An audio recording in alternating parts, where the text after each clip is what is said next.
കോഴിയാണോ മുട്ടയാണോ ആദ്യം ഉണ്ടായതെന്ന് ചോദിച്ചാൽ രണ്ടുത്തരം കിട്ടും. എന്നാൽ കോഴിക്ക് കൊമ്പുണ്ടോ എന്ന് ചോദിച്ചാലോ? ചിലപ്പോൾ കോഴിക്ക് കൊമ്പുണ്ട്. കോഴിക്ക് കൊമ്പുണ്ട്. ഇവിടുത്തെ കോഴിക്ക് കൊമ്പുണ്ട്. അങ്ങനെയാണ് പറയുന്നത്. അങ്ങനെയാണ്.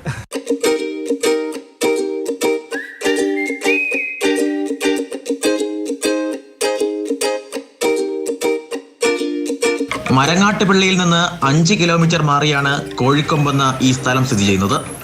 കോഴിക്കൊമ്പിൽ കോഴികളുണ്ടോ? ഇല്ല, അങ്ങനെ സ്ഥലത്തിന്റെ പേര് അങ്ങനെ ആയെന്ന് മാത്രം.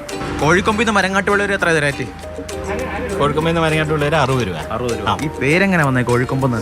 കോഴിക്കൊമ്പെന്ന് പറയുമ്പോൾ ഇവിടെ ഒരുപാട് അമ്പലങ്ങളൊക്കെ ഉണ്ട്, കോവിലുകൾ. അങ്ങനെ കോവിലുകളുള്ള സ്ഥലം, അതായത് കൊമ്പ്, കോവിൽ കൊമ്പ്, അങ്ങനെയാണ് കോവിൽ കൊമ്പ്. അത് പിന്നെ ആൾക്കാരിങ്ങനെ പറഞ്ഞു കോഴിക്കൊമ്പാക്കിയതാണ്.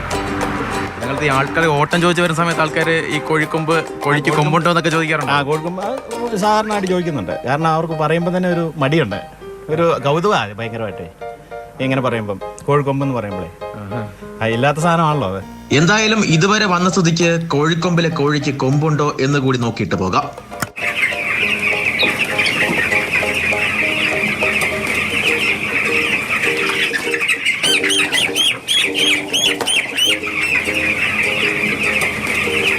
എടാ, കോഴിയുടെ കൊമ്പ് കാണാൻ വന്നതാ. ഇവിടെ വന്നിട്ട് കൊമ്പുമില്ല, ഒന്നുമില്ല.